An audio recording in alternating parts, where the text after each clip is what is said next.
വലിയ വിവാദങ്ങളിൽപ്പെട്ടിരിക്കുകയാണ് തിരുവിതാംകൂർ ദേവസ്വം ബോർഡ്. നമുക്കറിയാം, ശബരിമലയിലെ സ്വർണ്ണപ്പാളി എവിടെ പോയി എന്ന കോടതിയുടെ ചോദ്യത്തിന് ഉത്തരം ഇപ്പോൾ ഒരു സ്പെഷ്യൽ ഇൻവെസ്റ്റിഗേഷൻ ടീമിൻ്റെ അന്വേഷണത്തിലെത്തി നിൽക്കുകയാണ്. കുറച്ചു പേർ അറസ്റ്റിലാണ്, റിമാൻഡിലാണ്, അവരെ ചോദ്യം ചെയ്യുന്നു. തട്ടിയെടുത്ത സ്വർണത്തിൻ്റെ കുറച്ച് ഭാഗം കണ്ടെടുത്തു. ഇങ്ങനെയൊക്കെ അത് വലിയ വിവാദമായി കൊണ്ടിരിക്കുകയാണ്. തിരുവിതാംകൂർ ദേവസ്വം ബോർഡിൽ ഒരു വലിയ അഴിച്ചുപണി നടത്താൻ സർക്കാർ ഒരുങ്ങുന്നത്. ഇതിൻ്റെ ഭാഗമായി നിലവിലെ Thiruvithamkoor Devaswom board president PS പ്രശാന്തിനെ മാറ്റി മറ്റൊരാളെ ആ സ്ഥാനത്തേക്ക് കൊണ്ടുവരാൻ ആലോചിക്കുകയാണ് കേരളത്തിലെ ഇടതു സർക്കാർ.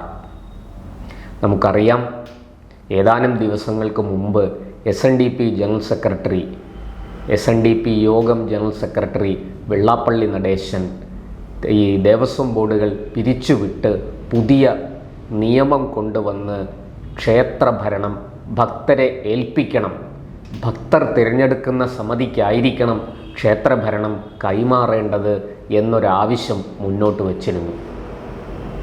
അത് വലിയ ചർച്ചയൊന്നും ആയില്ലെങ്കിലും അത് ചർച്ചയാകാതിരിക്കാനുള്ള പരിശ്രമം പല കോണുകളിൽ നിന്നും ഉയർന്നു. കാലങ്ങളായി കേരളത്തിലെ ഹിന്ദു സംഘടനകളും ഈ ക്ഷേത്രങ്ങളുമായി ബന്ധപ്പെട്ട് പ്രവർത്തിക്കുന്നവരും ഒക്കെ ആവശ്യപ്പെടുന്ന, ഭക്തരും ഒക്കെ ആവശ്യപ്പെടുന്ന ഒരു കാര്യമാണ് ക്ഷേത്രഭരണം ക്ഷേത്രവിശ്വാസികൾക്ക്, ഭക്തർക്ക് നൽകണം എന്നുള്ളത്. അവരുടെ പണം അനാവശ്യമായി കട്ടുമുടിക്കാൻ, ചെലവഴിക്കാൻ ആരെയും അനുവദിക്കരുത്. ഭക്തർ ക്ഷേത്രങ്ങളിലിടുന്ന കാണിക്കപ്പണം അത് ക്ഷേത്രങ്ങളുടെ ഉന്നമനത്തിനു വേണ്ടി, ക്ഷേത്ര സംബന്ധമായ ആചാര അനുഷ്ഠാനങ്ങൾ ശക്തിപ്പെടുത്തുന്നതിന് ഒക്കെ ചെലവഴിക്കണം. അത് ഭക്തരിൽ ക്ഷേത്രവിശ്വാസം സംബന്ധിച്ച കാര്യങ്ങൾ ഊട്ടി ഉറപ്പിക്കാൻ ഉപയോഗിക്കണം എന്നൊക്കെയുള്ള ആവശ്യം വളരെ ശക്തമായിട്ട് കാലങ്ങളായിട്ട് ഉയരുന്നതാണ്. ഇപ്പോഴത്തെ വിവാദങ്ങളിൽ സർക്കാരിൻ്റെ നിറം കെട്ടു എന്ന് പറയുന്നത് ശരിയാണ്. ഒരു ആഗോള അയ്യപ്പ സംഗമം നടത്തി പമ്പാതീരത്ത് അയ്യപ്പ ഭക്തരെ വിളിച്ചുകൂട്ടി അവരെ എല്ലാം ഒരുമിപ്പിച്ചിരുത്തി ഒരു ഭക്തജന സംഗമം, ആഗോള അയ്യപ്പ ഭക്തജന സംഗമം, പേരിൽ ആഗോള അയ്യപ്പ സംഗമം, ശബരിമലയുടെ വികസനം എന്നൊക്കെയാണ് പറയുന്നതെങ്കിലും വാസ്തവത്തിൽ അത് 2019 ജനുവരി 1 ചെയ്ത ഒരു വലിയ തെറ്റ് മറയ്ക്കാൻ വേണ്ടി സർക്കാർ നടത്തിയതാണ് എന്ന ആരോപണം വെറും രാഷ്ട്രീയ പ്രേരിതം മാത്രമല്ല, മറിച്ച് വളരെ കൃത്യമായിട്ട് തെരഞ്ഞെടുപ്പിൽ തിരിച്ചടി നേരിടും. ഭരണവിരുദ്ധ വികാരം കേരളത്തിൽ ശക്തമാണ്. അതുകൊണ്ട് തിരിച്ചടി നേരിടും എന്ന് മനസ്സിലാക്കിയിട്ട് തന്നെയാണ് സർക്കാർ ഇത്തരത്തിലൊരു ചുവട് വെച്ചത്. യുവതീ പ്രവേശനവുമായി ബന്ധപ്പെട്ട് 2019 ജനുവരി 1 ചെയ്ത നടപടി തെറ്റായിപ്പോയി എന്ന് പൂർണ്ണമായിട്ടും സമ്മതിക്കുന്നതായിരുന്നു സത്യത്തിൽ ആ ആഗോള അയ്യപ്പ സംഗമം. പക്ഷേ അതിലെ ഭക്തജന പങ്കാളിത്തം ഈ പറയുന്നത് പോലെ ശബരിമലയുടെ വികസനത്തിന് വേണ്ടി വലിയ ചർച്ചകൾക്കും നിക്ഷേപങ്ങൾക്കുമായി വിദേശത്തു നിന്ന് പോലും പ്രതിനിധികളെത്തും, അയ്യപ്പ ഭക്തരെത്തും എന്നൊക്കെ വാദിച്ചിരുന്ന സർക്കാരിന് സത്യത്തിൽ വലിയ തിരിച്ചടിയായി അതിലെ ഭക്തജന പങ്കാളിത്തം. വളരെ ശുഷ്കമായിരുന്നു സദസ്സുകൾ. ഒപ്പം തന്നെ ആ സമയത്താണ് ഈ സ്വർണ്ണപ്പാളി വിവാദം പൊട്ടിപ്പുറപ്പെടുന്നത്. ശബരിമലയിലെ ദ്വാരപാലക വിഗ്രഹങ്ങളിൽ പൊതിഞ്ഞിരുന്ന സ്വർണം കാണാനില്ല. അത് ആ പൊതിഞ്ഞിരുന്ന സ്വർണം പൊതിഞ്ഞത് ചെമ്പ് പാളികൾക്ക് പുറത്താണ്. ആ ചെമ്പ് പാളികൾ അവിടുന്ന് മാറ്റിക്കൊണ്ടുപോയി. അത് കോടതിയുടെ അനുമതി, ഹൈക്കോടതിയുടെ ദേവസ്വം ബെഞ്ചിൻ്റെ അനുമതിയില്ലാതെ അത് കൊണ്ടുപോയി എന്നുള്ളതായിരുന്നു വിവാദത്തിൻ്റെ ആദ്യ ഘട്ടം. പിന്നീട് ആ സ്വർണം നഷ്ടപ്പെട്ടുവെന്നും ഈ പൊതിഞ്ഞ സ്വർണ്ണപ്പാളികൾ ആരൊക്കെയോ ചേർന്ന് തട്ടിയെടുത്തെന്നും പകരം അതിൽ സ്വർണം പ്ലേറ്റിംഗ് നടത്തി ചെമ്പ് പാളികൾ തിരിച്ചെത്തിച്ചതാണെന്നും ഒക്കെ പറഞ്ഞ് വിവാദം കൊടുമ്പിരിക്കൊണ്ടു. ഇങ്ങനെ ഓരോ ദിവസം ഓരോരോ വെളിപ്പെടുത്തലുകൾ വന്ന് സർക്കാർ ആകെ വശം കെട്ടു. ദേവസ്വം മന്ത്രിയും മുഖ്യമന്ത്രിയും തിരുവിതാംകൂർ ദേവസ്വം ബോർഡ് PS പ്രശാന്തും മുൻ ദേവസ്വം ബോർഡ് പ്രസിഡന്റ് പത്മകുമാറും ഒക്കെ വലിയ പ്രതിരോധത്തിലായി. പത്മകുമാറിനും PS പ്രശാന്തിനുമൊക്കെ തലയിൽ മുണ്ടിട്ട് നടക്കേണ്ട ഗതികേടുണ്ടായി. ഇപ്പോൾ ഇതിൽ നിന്നെല്ലാം അങ്ങനെയാണ് കോടതിയുടെ മേൽനോട്ടത്തിൽ ഒരു സ്പെഷ്യൽ ഇൻവെസ്റ്റിഗേഷൻ ടീം രൂപീകരിച്ചതും അവർ അന്വേഷണം ആരംഭിച്ചതും ഉണ്ണികൃഷ്ണൻ പോറ്റി അടക്കമുള്ള ദല്ലാളുമാരെ പിടികൂടിയതും. ഇപ്പോൾ ആ വിവാദത്തിൽ നിന്നൊക്കെ തലയൂരാനും പഴയതുപോലെ ഒരു വോട്ട് ബാങ്ക് കൃത്യമായി ജാതി സമവാക്യങ്ങൾ പാലിച്ചുകൊണ്ടുള്ള ഒരു വോട്ട് ബാങ്ക് തങ്ങൾക്ക് അനുകൂലമാക്കി മാറ്റാനുമാണ് CPMൻ്റെയും ഇടതുമുന്നണിയുടെയും പിണറായി സർക്കാരിൻ്റെയും ഇപ്പോഴത്തെ ശ്രമം. അതിനവർ കണ്ടുപിടിച്ച ഏറ്റവും നല്ല മാർഗമാണ് തിരുവിതാംകൂർ ദേവസ്വം ബോർഡ് പ്രസിഡൻ്റായിട്ട് പുതിയൊരാളെ കൊണ്ടുവരിക. ഏറ്റവും കൂടുതൽ CPMന് കാലങ്ങളായിട്ട് CPMൻ്റെ വോട്ട് ബാങ്ക് എന്ന് പറയുന്നത് ഈഴവ സമുദായമാണ്, SNDP ആണ്. അതിൽ വലിയ വിള്ളലുകൾ വീണു തുടങ്ങിയപ്പോഴാണ് CPM മാറി ചിന്തിക്കാൻ ആരംഭിച്ചത്. BJP ലോക്സഭാ തെരഞ്ഞെടുപ്പിൽ വലിയ തോതിൽ ഈഴവ വോട്ടുകൾ കൊണ്ടുപോയി എന്ന് CPMന് മനസ്സിലായി. അതുകൊണ്ടാണ് തെക്കൻ ജില്ലകളിലെ നിരവധി മണ്ഡലങ്ങളിൽ കനത്ത തോൽവി ഇടതുമുന്നണിക്ക് ഏറ്റുവാങ്ങേണ്ടി വന്നത്. അതിനെല്ലാം മറികടക്കാനാണ് ഇപ്പോഴത്തെ നീക്കം. NSSൻ്റെ വോട്ട്, നായർ സമുദായ അംഗങ്ങളുടെ വോട്ട് പണ്ട് തൊട്ടേ ഇടതുമുന്നണിക്ക് കിട്ടാറില്ല. അത് ഏത് വിധേനയും നേടിയെടുക്കുക എന്നുള്ളതാണ് ഇപ്പോഴത്തെ ലക്ഷ്യം. അതിന് SNDP യോഗം ജനറൽ സെക്രട്ടറിയെയും NSS ജനറൽ സെക്രട്ടറിയെയും ഒക്കെ തങ്ങളാൽ കഴിയുന്ന വിധം തരാതരം പോലെ കയ്യിലെടുക്കുന്ന കാഴ്ച ഇടതുമുന്നണിയും CPMും പിണറായി സർക്കാരും കയ്യിലെടുക്കുന്ന കാഴ്ച നമ്മൾ കണ്ടു.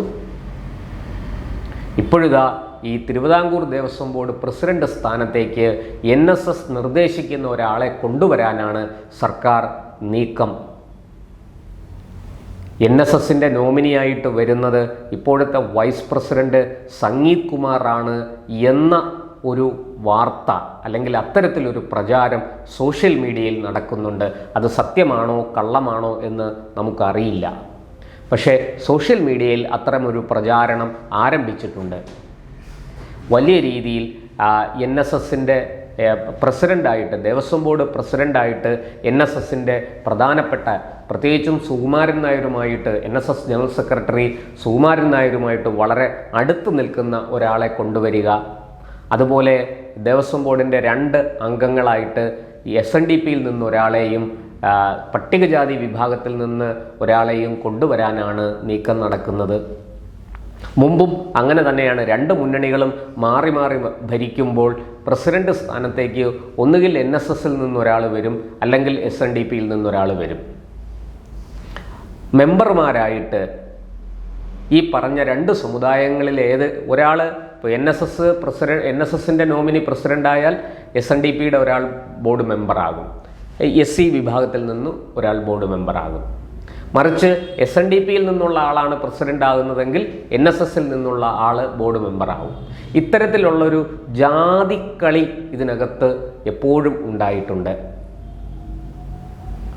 അത് ഇക്കുറി വളരെ കൃത്യമായിട്ട് NSSൻ്റെ ആളെ തന്നെ കൊണ്ടുവരാനാണ് സർക്കാർ നീക്കം ആരംഭിച്ചിരിക്കുന്നത്. കാരണം തെക്കൻ ജില്ലകളിൽ NSSൻ്റെ ശക്തമായ വോട്ട് ബാങ്കുണ്ട്. അത് UDFൽ നിന്ന് വിട്ടു നിൽക്കുകയാണ്. ഇപ്പോൾ അത് BJPയിലേക്കാണ് കൂടുതലും ആ വോട്ട് ഷിഫ്റ്റ് ചെയ്തിരിക്കുന്നത്. അത് BJPയിൽ നിന്ന് വളരെ പെട്ടെന്ന് പിടിച്ചെടുക്കണം. അതിനുള്ള തന്ത്രമാണ് ഇടതുമുന്നണിയും പിണറായി സർക്കാരും ഇപ്പോൾ പയറ്റുന്നത്. എന്തായാലും ഒരു കാര്യം ഉറപ്പാണ്, വളരെ കൃത്യമായി ഹിന്ദുത്വ കാർഡ് ഇറക്കി കളിക്കാനാണ് CPMൻ്റെയും പിണറായി സർക്കാരിൻ്റെയും തീരുമാനം. തങ്ങളുടെ കാൽക്കീഴിലെ മണ്ണ് ചോർന്ന് BJP പാളയത്തിലേക്ക് അല്ലെങ്കിൽ NDAയിലേക്ക് പോകുന്നത് ഏത് വിധേനയും തടയണം. അത് തടഞ്ഞാൽ മാത്രം പോരാ, ആ വോട്ടുകൾ പിടിച്ചെടുക്കുകയും വേണം. അതിനുള്ള പദ്ധതികളാണ് ഇപ്പോൾ സർക്കാർ ആസൂത്രണം ചെയ്തുകൊണ്ടിരിക്കുന്നത്. കഴിഞ്ഞ ദിവസം നമ്മൾ കണ്ടതാണ്, ശൂന്യമായ ഖജനാവിനെ കയ്യിൽ വെച്ചുകൊണ്ട് ആ ശൂന്യമായ ട്രഷറിയെ മുൻനിർത്തി സാക്ഷിയാക്കി വാഗ്ദാന പെരുമഴയായിരുന്നു. സർക്കാർ ക്ഷേമ പെൻഷനുകൾ വർദ്ധിപ്പിച്ചു, അതുപോലെ ശമ്പള കുടിശ്ശിക, DA കുടിശ്ശിക ജീവനക്കാർക്ക് അതിൻ്റെ ഒരു ചെറിയ ഭാഗമെങ്കിലും നൽകാൻ തയ്യാറായി, അത് പ്രഖ്യാപിച്ചു. ഇതൊക്കെ നടത്തി. അതുപോലെ സ്ത്രീകൾക്ക് പ്രത്യേക ആനുകൂല്യം നൽകാൻ തീരുമാനിച്ചു.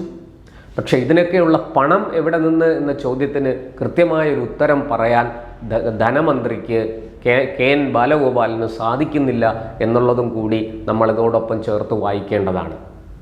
അങ്ങനെ എല്ലാം ചെയ്യുന്ന സർക്കാരാണ് ഇപ്പോഴിതാ ഈ പുതിയ തീരുമാനവുമായിട്ട് വന്നിരിക്കുന്നത്. NSSൻ്റെ നോമിനിയെ തിരുവിതാംകൂർ ദേവസ്വം ബോർഡ് പ്രസിഡൻ്റാക്കുക, SNDPയിൽ നിന്നൊരാളിനെ, SNDP പറയുന്ന ഒരാളിനെ ബോർഡ് മെമ്പറാക്കുക, പട്ടികജാതി വിഭാഗത്തിൽ നിന്നൊരാളെ ബോർഡ് മെമ്പറാക്കുക.